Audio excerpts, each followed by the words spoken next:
الحمد لله نحمده ونستعينه ونستغفره ونؤمن به ونتوكل عليه ونعوذ بالله من شرور أنفسنا ومن سيئات أعمالنا من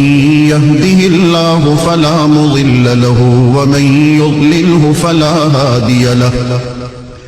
ونشهد أن لا إله إلا الله وحده لا شريك له ونشهد أن سيدنا وسندنا ونبينا ومولانا محمدا عبده ورسوله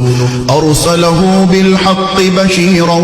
ونذيرا وداعيا إلى الله بإذنه وسراجا منيرا وصلى الله تعالى على خير خلقه محمد وعلى آله وأصحابه وبارك وسلم تسليما كثيرا أما بعد فأعوذ بالله من الشيطان الرجيم بسم الله الرحمن الرحيم إن الله وملائكته يصلون على النبي يا أيها الذين آمنوا صلوا عليه وسلموا تسليما اللهم صل على سيدنا محمد وعلى آل سيدنا محمد بعدد من صلى وصام وصل كذلك على جميع الأنبياء والمرسلين وعلى الملائكة المقربين وعلى عباد الله الصالحين خصوصا على سيد المتقين والأبرار صاحب النبي في الغار والمزار أفضل الصحابة بالتحقيق خليفة النبي بلا فصل إمامنا أبي بكر الصديق رضي الله تعالى عنه وعلى الناطق بالصواب والعادل بالكتاب إمامنا بالحق عمر بن الخطاب رضي الله تعالى عنه وعلى صاحب الحياء وناشر القرآن الشهيد للمظلوم حين تلاوة الفرقان عثمان بن عفان رضي الله تعالى عنه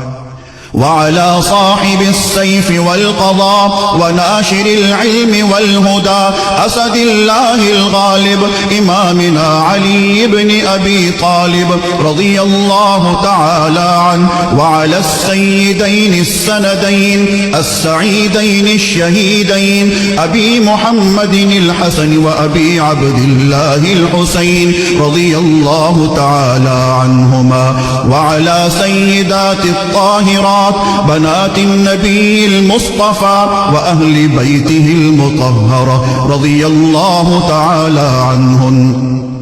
وعلى عميه النبي المجتبى سيدنا العباس وسيدنا حمزة رضي الله تعالى عنهما وعلى كل الصحابة رضوان الله تعالى عنهم أجمعين الله في أصحابي لا تتخذوهم من بعدي غرضا فمن أحبهم فبحبي أحبهم ومن أبغضهم فببغضي أبغضهم